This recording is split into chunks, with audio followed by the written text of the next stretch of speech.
The final Today shiur of the year is the final shiur of the year, and every moment is precious. I just wanted to start off with something. Last year, exactly to the Sunday shiur, there was a question because there was a Chazan who just, a loved one, I think it was a father or mother, just passed away. And there was a question about it, if he could be the Chazan.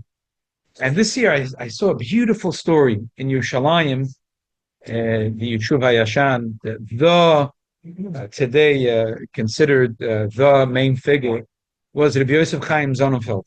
He's a little child. He came from Hungary and he grew up in Yerushalayim. And he was, what you would call today the Charedim. He was probably the father. He started the Bezdin of the Eda Charedis today, which is still going today. There was in his Bet Knesset, what happened was the Chazan passed away. It was right before Rosh Hashanah.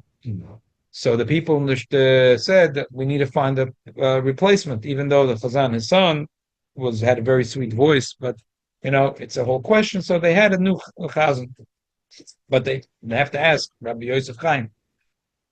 Rabbi Yosef Chaim didn't answer. He didn't answer the question. He just ignored the question. So he wasn't the type of person that you could nudge.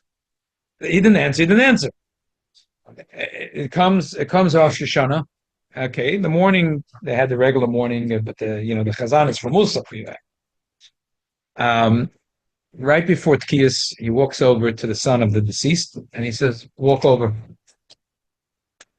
Was it? You just said, "Walk over to the amud," and that was it. After the davening, people asked him, there's a question. We asked you what happened. He said, "I didn't know the answer. I have to say the truth. There's this way, there's that way. There's a discussion about it. I didn't know. I didn't know what the answer is. But when I was sitting in my seat and I was thinking, the women are sitting upstairs in the women's section, and the mother of this boy, whose husband just passed away a week ago, who was used to having her husband as the Chazan, and all of a sudden there will be someone else, how much that would hurt her heart." And I was thinking, on the other hand, if her son went over, how much pleasure she would have and how much that would console her. I said, you know what? To give pain to a Jew that's a Isur De'eraisa. About the Chazan, if he could be Avel or not, the reason for it is because Avel is a little sad, but anyway, Rosh Hashanah Kippur, maybe it's good that it's a little sad, yeah. The main thing is that his mother, for her to have pain, that's a Isur De'eraita. So therefore I decided that let the son be the Chazan. Beautiful how you think about it. Yeah. Unbelievable story. Okay. No, Huh? There's no Wilson. No, but the reason why the minhag of the Welt is not to let the Avelim Adam for the Amud is for multiple reasons. Yeah. One of the reasons are they were scared. They made the minhag because they were scared. What happens in a regular shul? That whoever is Avelis, he hugs the Amud for 11 months. Mm-hmm. So they were scared. What's going to happen? They're never going to have a good Chazan or Rosh Hashanah Kippur. Because it'll be the rich man in town. His mother passed away 6 months ago, and it doesn't matter that he doesn't know how to carry a tune. He's gonna. So they said, "Oh, you know what? Time out. No one goes to the Amud if they're the year of Avelis." Okay, if it's So I say that's why exactly you don't turn it on its head. You're knocking on. Okay. Right. Okay. I want to do 3 questions very quick. About one is people always ask this question about taking out the garbages in YomTov. The question number 1 is taking the garbage bags out of the house to the yard if you have a yard, and the second question is the garbage collection. For example, on E16 is Tuesday morning and Friday morning. So you take out the garbages, say Monday afternoon after 7 and Thursday after 7. So the question is if you're allowed to do it on Yom Tov. There's 3 basic questions over here. Just before we start, one is a muktzah question because it's garbage. The question is, you're allowed to move it on Shabbos or Yom Tov. The second is hitzah to carry. You're only allowed to carry on Yom Tov letzoyrech, things that there is a need. But if there's absolutely no need, for example, we'll read it inside in a second. The person that has a shtender in the Bet Knesset and he has a good place to put his machzor. So and he put it there already before the Chag. and he has another machzor in his house, you're not supposed to really carry it. But if a person has his favorite machzor, he loves this machzor, and he wants to carry it because in the morning he wants to say, and then he wants to come back home and he wants to say kiddush from it, no problem. Even the tzorech tzas, a small need, doesn't have to be a major need that I don't have any other machzor in the house. This is my favorite machzor. Okay, no problem. But it has to be a little bit of a tzorech. There's a reason that you wrote for the holiday. Yeah, I wrote no, it's something, but not for no reason. I'm taking potato chips for the kids so they sit nice. That's a reason. But it's just you're not supposed to carry. So the question is by garbage, and the third question is shlichus lanochri lechumra. What's going to happen? You're putting the garbages there, so what's going to happen the next morning? The guys are going to come and they'll dump them in the truck, and then they're going to, schlep the lever, and then they're going to do malacha, which is crushing with using electricity, and they're also crushing. So it's a shayla of toichen, a shayla. He's doing it. They're doing it for you. So that's the three basic questions. Let's read it very quickly. How about Marit Ein? No Marit Ein? Well, It would be Remember time. in the community where there's an Erev, it would be a similar situation same like question. Shabbos, Okay. even though we don't have a question. Um, Or how would it be different, assuming there's an Erev on Shabbos? Yeah, it would be only the first and the last question. It would be the first and the last question. Okay, let's read it very quickly. The Alter Rebbe Shulchan Aruch, Siman Shin Ches, Sif Ayin Beis. Shin Ches is Muktzah, and it's one of the longest Siman of Shulchan Aruch. It has Sif Ayin Beis. Kol Davar Metunif Kegon Rei V'Ki V'Tzoya Ben Shalad Meshet Plan Agoylam Keretzav. Anything which is dirty. Yemem b'chotzer shehu dor bo. It's in the chotzer where he lives. The haina chotzer shlifnei bayis sheitz labayis sheitz v'nichnas l'teich hatodir shezo mokim shemakpidim alav shelo yeh b'tinif. It's a place that a person cares that it should not be dirty. It's either the dining room, the living room, the kitchen, or even the yard that he sits there and he wants to enjoy, sitting there. He doesn't want to have a smelly place. So mutar loitzim la'ashpa is allowed to take it out to the dumping place of the garbage or the beis hakisi. Afilu b'yodei mamish b'lo kliv v'zeh nikra b'chol mokem giraf shel rei. This is what our sages called giraf shel rei. V'chein im hem b'movoi b'mokem drisa serekel mutar l'salkel v'nzdodem avilum v'nochem achotzer acheres she'enei dorshem v'chein im hem b'chotzer she'achori abayis shezo amokem she'em makpidim alav. If it's in a place in the chatzer which no one cares that the garbage would sit there for a day or two. For example, that today there's most houses have a designated section where the garbages are. You put the garbages there Sunday, it sits there Sunday, Monday, Tuesday. It sits there whatever till you take it out. You're not makpid that the garbage is sitting there. So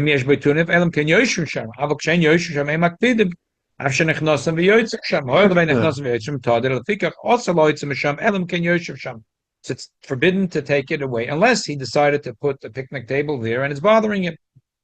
So okay, let's stop at this. Now let's jump to the next one, which is Siman Tovkuf Yud Ches If Aleph, which is Hilchas YomTov. Var bi'arnu b'siman Kuf Tzadikei. The mutter the meter shehutere tzol tzorech eichel nefesh hutere afila shaloi tzorech eichel nefesh. We say because you're allowed to. The Torah said you're allowed to carry for eichel nefesh. They said you're allowed to carry for any other good reason. U'bavad sheyir b'tzorech YomTov ktsas. There has to be a little bit of tzorech YomTov. Machlokes Rishon if mamish means with the Raita or with the Rabbanon, but the bottom line is there has to be a tzorech YomTov ktsas. Afila eno tzorech hanos aguf, elo tzorech mitzvah gegoen cotton lamoiloi. Even if it's not food, not oichel nefesh, but it's for a mitzvah. What's a mitzvah? A little baby needs a mila. B'sefer Torah likritz bo. You're allowed to carry it in the Rishus Harabim. V'cheinim utzorech leilach l'beis haknas l'tayla simchas yom tovin erach l'aniyach. It's a cotton b'bayis yachidi. He wants to take a good walk with his wife. So he wants to take the baby to the babysitter's house. Example. He's allowed to take the child and carry the child. He's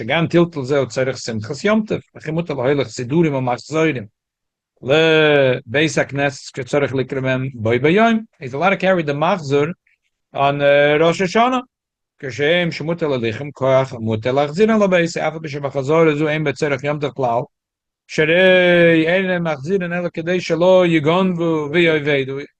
Even if he's bringing it back home and he doesn't need it for kiddush, he's bringing it home because he doesn't want to leave it on the table in the bet knesset. It'll get lost.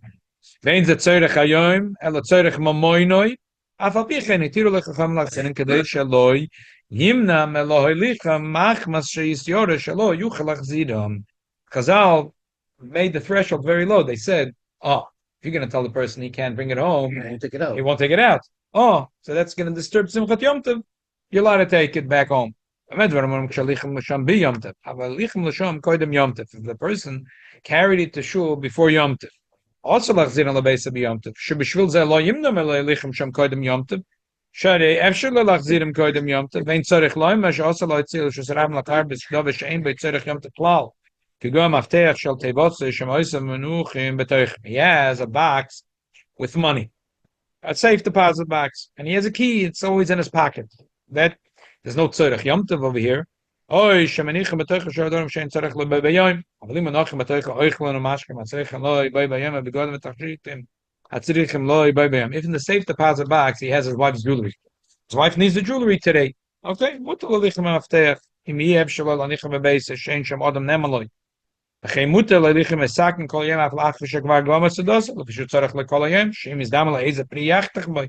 he has a pocket knife, then it's not so cool to walk around with a pocket knife.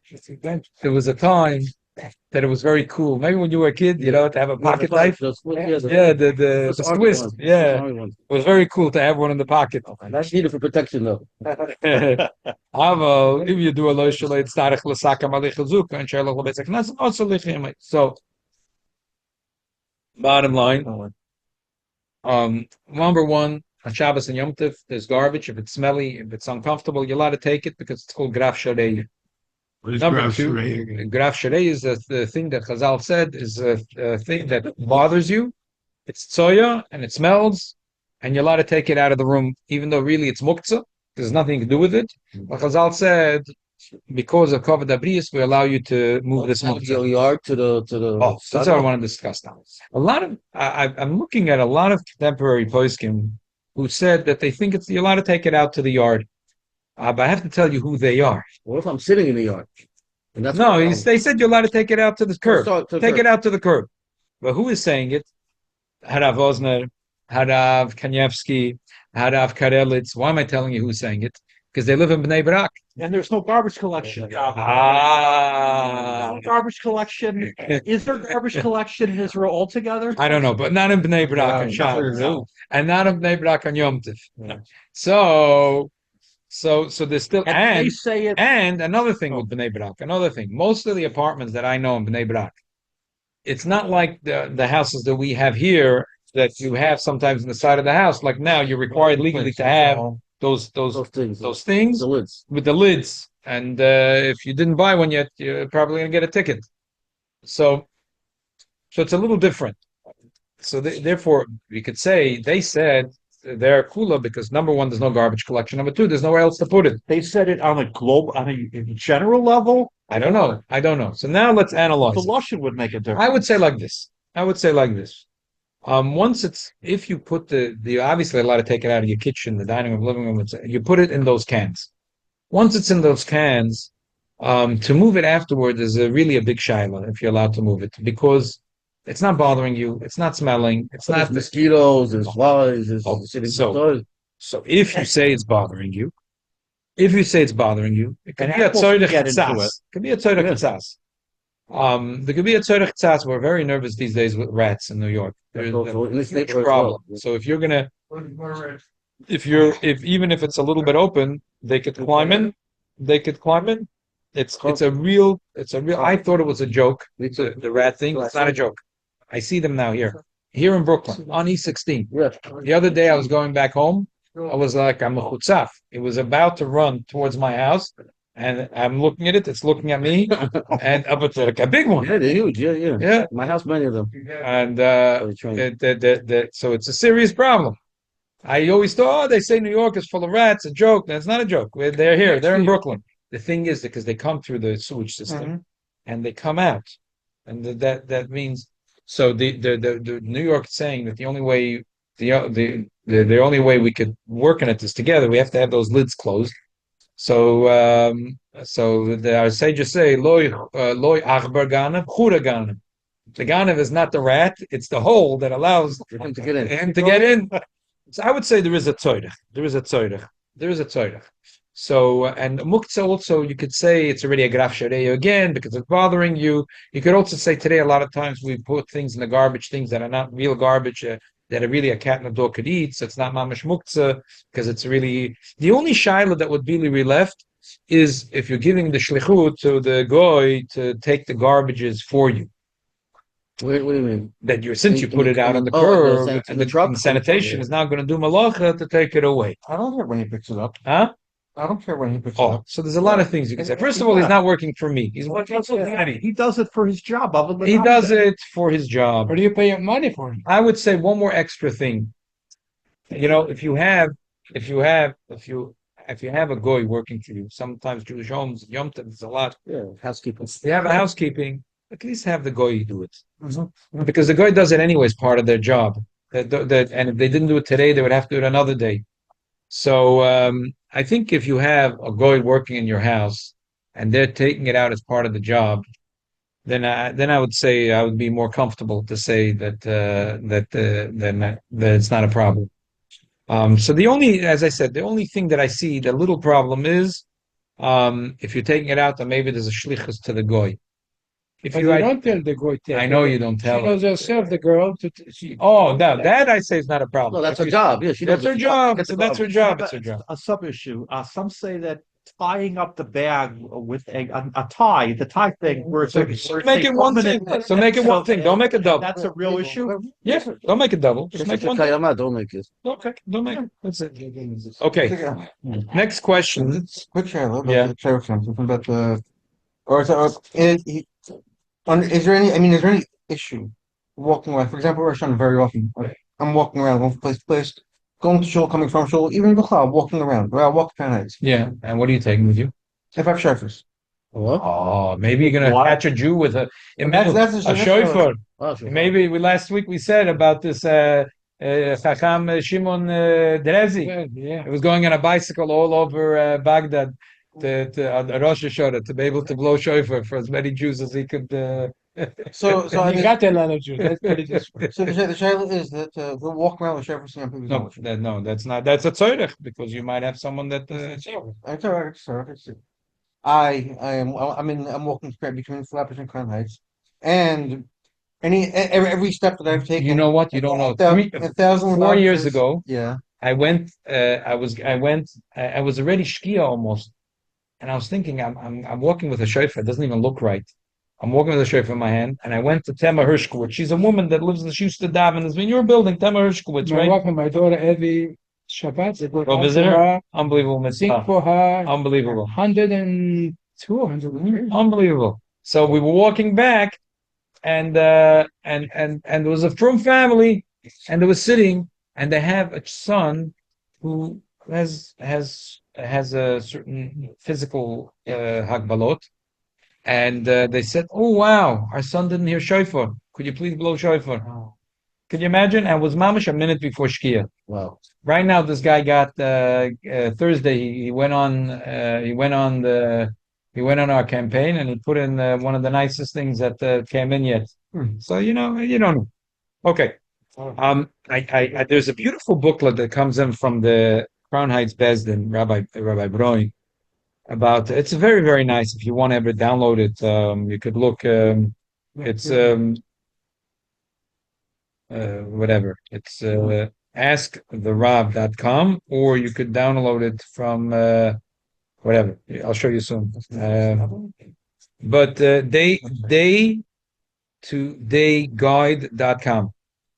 So I love it. It's a lulach yomi. It's a very, very nice thing. Is make Rabbi Broinen, and very, very thorough. It's very nice. A lot of lomdus. So we're talking about the fruits that we have first night of Rosh Hashanah, second night of Rosh Hashanah. In general, I'm just going to tell Minik Chabad. There's different minhagim. The first night in Chabad, it's part of the meal, probably because the idea is the simanim is part of that should be part of the meal. So you wash, you have a moitzi dipped in honey. You still have salt on the table. You have dipped in honey, and the first thing in the meal is to have the apple dipped in honey. Okay. With the bracha? With the bracha, Bode Prioetz. Obviously, you have to make Bode Prioetz. And Yerotzen and the Chabad, we'll talk about it in a second. Part of the meal. Right, but it doesn't matter because it's a fruit, so you have to make a bracha. And The only reason we make fruit on bracha on fruit during the meal is because it's not considered part of the meal. doesn't matter. But it's part of the meal. No, no. And as you see, Lapoil, that's the minute to make a better pair eights. And in Tov Shechem Zayin, the Rebbe said, and he said that he leaves a piece of apple. Everyone will be able to see, but the Rebbe explained that he leaves a piece of apple from the apple, and then he puts it in at the end. Okay, in the olden days, and by Ashkenaz Jews until 20 years ago, what's for dinner? So what's for dessert? It was always the same dessert. Kompot. Kompot. That was the only thing. Kompot was every Shabbos, every YomTov. What's for dessert? Kompot. That's it. What language is that word? Kompot? Is that Hebrew? No, it's in Yiddish, probably a word in German. Kompot also. Kompot. You know kompot all the time. Yeah, In the summertime. nicht tarvev. What is it, both of them? Huh? What is kompot? Kompot means really any fruit that's cooked.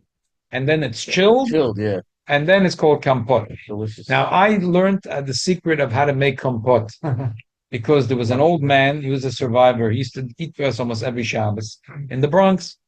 And Nebuch, he went through the worst of the worst of the worst, 5 years of.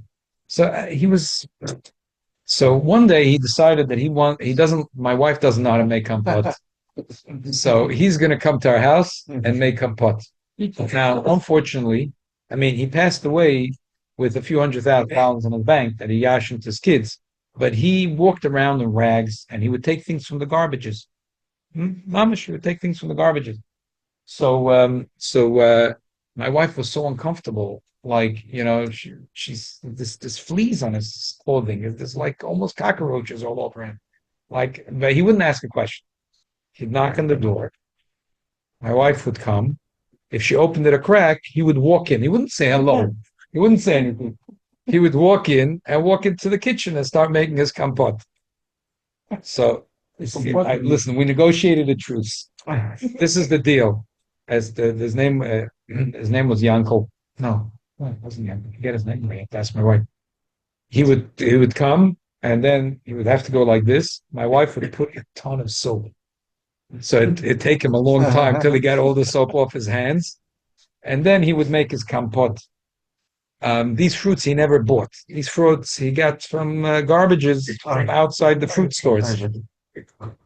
And malasot, what can I tell you? It was cooked. It was the best kompot. Very good. Very good. The trick is overripe fruit. Yeah. Number one, overripe fruit. And number two, dried fruit. They never Because threw they anything drive. out. They never threw everything out back then. That's why they made kompot. They never threw anything out. So the other trick is dried fruits, because they have a lot of concentration of sugar in it. So he would put in whatever you get from the garbages out of fruit stores. But that's how we learned how to make kompot. So what's for dessert? Kompot. So now the Rebbe said that he would leave a piece of the apple, and then he would even put it in his bowl of kompot and eat it together with kompot. And he said that he had in mind when he made the eights on the tapuach that should also be for the kompot.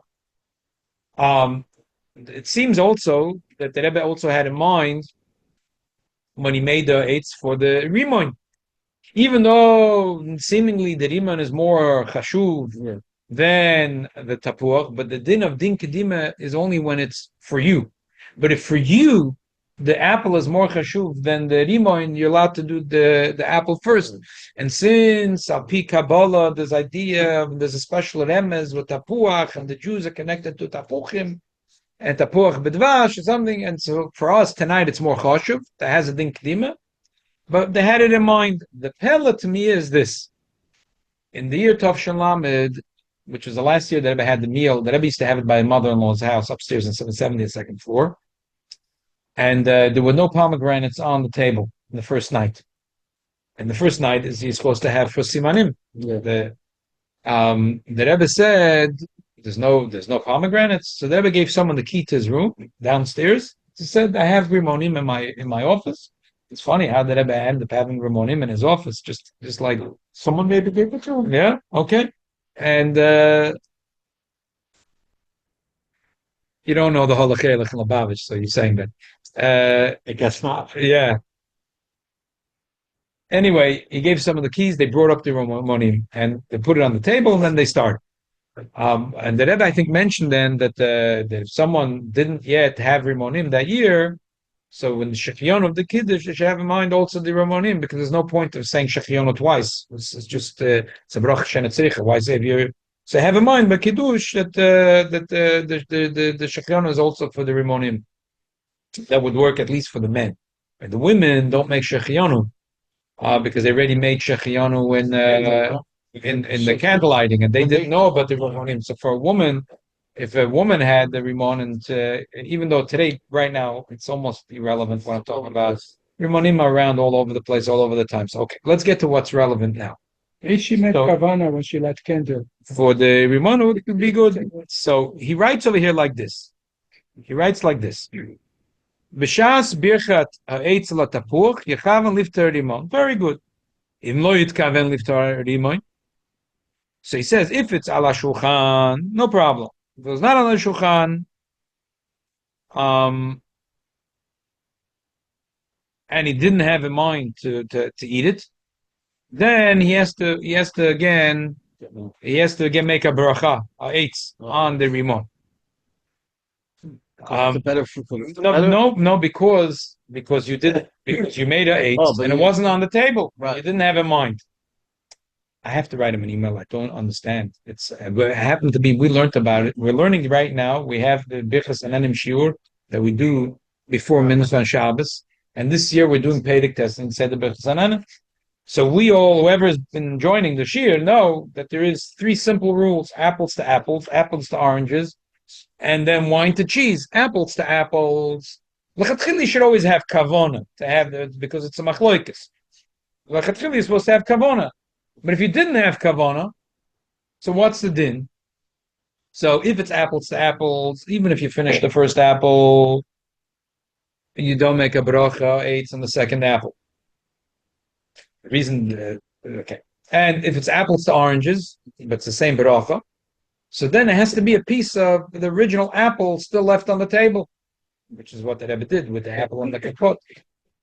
If it's food and a drink, or it's eiger and a toffel, which even though they're both the same bracha, so then it doesn't even help that there is a piece of the original orange on the table. When it comes to an apple and a pomegranate, it's like an apple and orange. They're both boide prioites. So as long as there's a piece of apple on the table, and usually there's still a piece of apple on the table, especially in Chabad, if they're still eating kampot, so there's a little piece of apple, even though it's extra because you're mechaven anyway. So the Rebbe was extra ma'adeh. So I don't understand why he would write such a thing. Most Jewish families, when you finish with the apple and the honey, there's still a little bit of apple on the table. I cannot imagine that mamish, that's it. Nothing is left. No apples left on the table. They always refill it. They always refill it. Yeah, everyone's refilling it, and there's an apple here on the table. There's a half apple there on the table. So what would be the problem? The story of the Rebbe was l'chatchila. It's very good when you make the bracha. It should be on the table. And even though in a way you would have thought it better that the rimon should not be on the table because shivas aminim, and why you put the apple first, but it's so strong, the remez and the apple tapuch v'dvash, that tonight it takes precedent. And but you want the bracha, so therefore you katchila. But the avad, I can't understand. I don't understand. And then he has an interesting pilpul in the bottom, and this is a very interesting pilpul. He says, "Hey, we know that the Rashba holds that when you have something which is more choshev and less choshev, and you made the bracha on the less choshev, it doesn't cover the more choshev, unless you befedish had in mind to cover the more choshev. Since a pomegranate is more choshev, which I'm not so sure that's true, but okay. So she was a minim. Although Rosh Hashanah night, maybe it's an exception. Like I said, that's why I'm not so sure. So he says, so how could So how could the bracha of the apple cover the rim? And unless you think about it, mamish befedish, like the Rashba says. I don't understand. Again, I don't understand that. I could pilpul from today till tomorrow. The bottom line is the Alter Rebbe says that the Mabit argues on the Rashba. And the Alter Rebbe says Safek brachas lahakol. And it's even though the Tzemach Tzedek in his chidushim does go like the Rashba, but it's only in his chidushim. It's not in the Shalos Chuvas. And the bottom line is, I already came to the conclusion that since it's not in the Shalos Chuvas Tzemach Tzedek, we go with the Alter Rebbe. And the Alter Rebbe found that there is those that argue in the Rashba. So therefore, Safek brachas lahakol. And even if you have less choshev and more choshev, and you didn't have in mind befedish, it covers. So the bottom line is, yeah, you should have the riman on the table for multiple reasons. Anyway, the reason it should be on the table when you start the meal is because with the simanim, it's part of the meal. Why should you bring the siman later on the table? Isn't there a whole And question anyway, the main thing is that when you make boire priya eitz, that lechatchila, it should be on the table, because if it's not on the table, how do you know that everyone has it bedas? When it's on the table, we stay stama kedaita. So even if you have in mind and you know there's a pomegranate in the refrigerator because you went shopping, but who says everyone else on the table knows? So you're making a takola. But if you put it on the table, it's stama kedaita. So for sure, the fact that the Rebbe said they should go to his office and gave him the keys and they should bring the riman, put on the table, that's l'chatchila. But if I forgot and the riman is in the refrigerator, so what's the problem? I don't understand. Why? Because the riman might be more chashuv? Who cares? So the Rashba holds that the less choshev doesn't pick up the more choshev unless you have kavanah befedish. Okay, but we don't follow the Rashba. He says Safek brachas lahakol. And then he says, oh, you know what? Maybe for the guest, it's not so bad because the balabayis knew he's going to bring the rimay. Right. And the orchim are eating al das balabayis. With that pilpul, I also don't know if I agree. Why? Because when do we say that the orchim al das balabayis is, they don't know what other fruits he's going to bring, so they're eights. But if you really hold like that Ashba, and you say that the weaker bracha can't pick up the stronger bracha, what's it help from the das balabayis? I'm not sure. So I think the whole pilpul is not. Obviously, lachatchila, there's multiple reasons why the simonim should all be on the table. And the main reason is that if the riman is not on the table, the other people that are sitting there, so they didn't have in mind. But if you didn't have it on the table, the bottom line is there's the simple rule: apples to apples, apples to oranges, and then there is wine to cheese. Apples to oranges, as long as you have a little piece of apple on the table, it covers the orange. So if you have a little piece of apple and honey on the table, it covers the riman. So bottom line, l'chatchili, you should have the riman on the table. But if you didn't have the riman on the table, then the bracha of the apple covers it as long as there's a little piece of apple on the table. Now that we spoke about it so much, I'm sure no one here is going to forget to put the riman on the table. The Rebbe had right before he made Right before Kiddush. Right before Kiddush. So he noticed there's no riman on the table. How do we know the issue was on the app, was on the AIDS? Maybe the whole issue was on the Shafyan. Could be. Yeah, you make a good point right now. Could be the Rebbe had. Yeah, he didn't explain why he asked. Why yes, you're right. Could be. A lot of pshat. I mean, going back and forth. Right. Right. Could be because of Shafyan. 1970, pomegranates were not so in the stores, and could be tacos. You wanted it on the table again. You could have daitoi. Yeah, but not everyone in Musubin again. If you have it on the table, stomach daitoi. Yeah, you're right. About putting the riman on the table at the beginning of the Suda, I remember learning along the way that some have a minhag. The issue is not the eating; it's the whole thing is a symbol. So having all the simanim on the table, even if you're not going to eat each and every one, is the point. Yeah. So you bring me mamish to the third shiloh. Someone called me this week. Oh, it's a funny, not aloha shiloh. He sent me videos. He's doing business somewhere in Hudson, Nowheresville, USA, or let's call it Goysville, USA, and he's a shaila about a big deal, and he says I pull into the parking lot, the car right next to me has 36,774, and the car, he says, look, on the left has 5536,770, and you see a truck is sticking out on the other side, and over there it says some other number. And again, 770,000. He says that must be a simon that the business is going to go good. So I can't say. I said, the truth is, at Rosh Hashanah we make simanim. You have to be very careful. Number one, we only go with the siman tov. The Gemara says we have simanim, and the truth is that there is a minig of a lot of people that say Yehirotzen on everything. Some say zero Yehirotzen because they say from the Gemara never said to say Yehirotzen. The Gemara just said to have the things on the table for a siman tov. Probably eating it also has to put its time on the table. So okay, well, who says that you say Yehirotzen?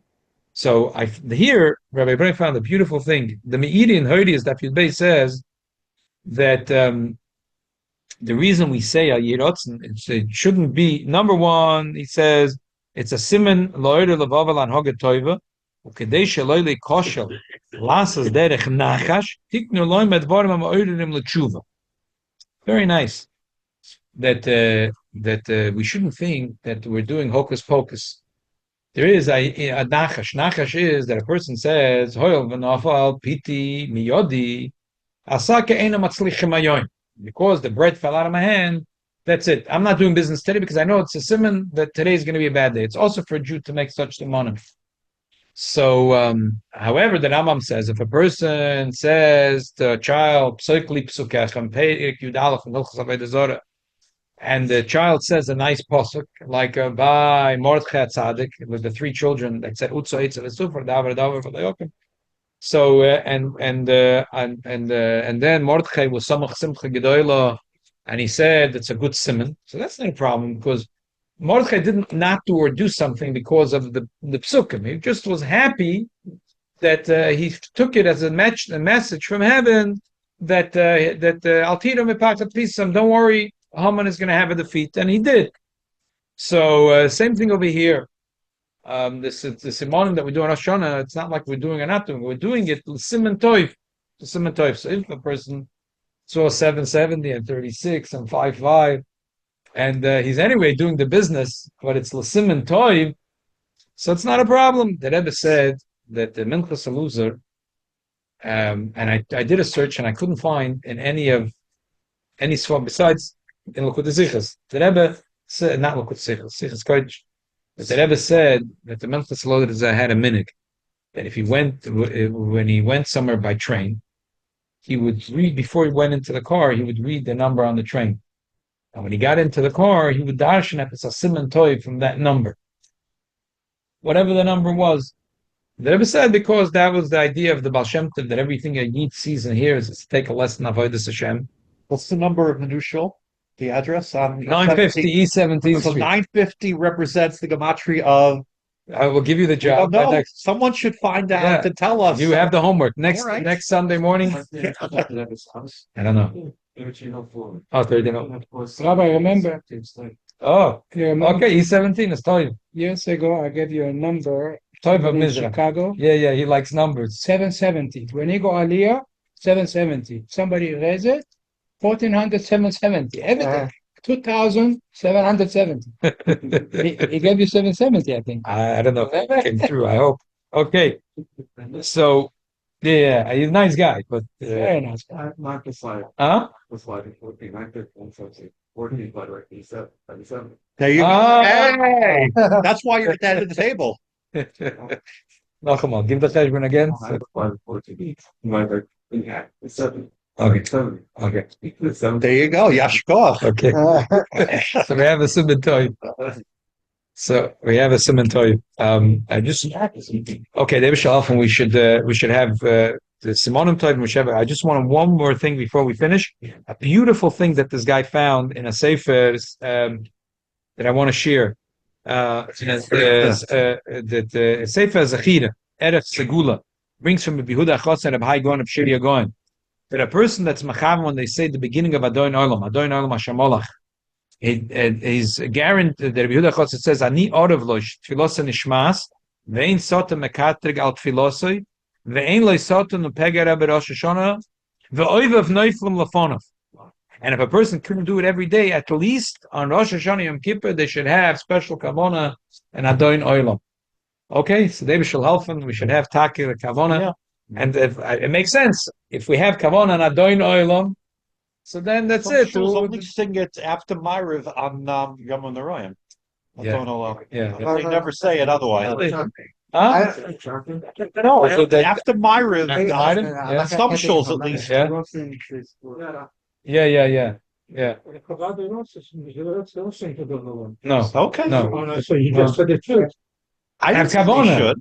They should have. But not to say it. What did you? No, they say it. Sure, they say it. Chabad Sid is the first thing. Right in the morning. Have it in the song. Yeah. You sing it at the very end. Okay. No, we don't have that minute to sing it again. That's it. Okay, but the main thing is we should have kavana adoinoilom and we should have kol oivei oiveinu neuflim lefaneinu. Rabbi, amen. Okay, the Shleima for Yitzchak Eliyahu ben Achama. Oh, yeah, sure, I'll take it. Sure. Try it, very good.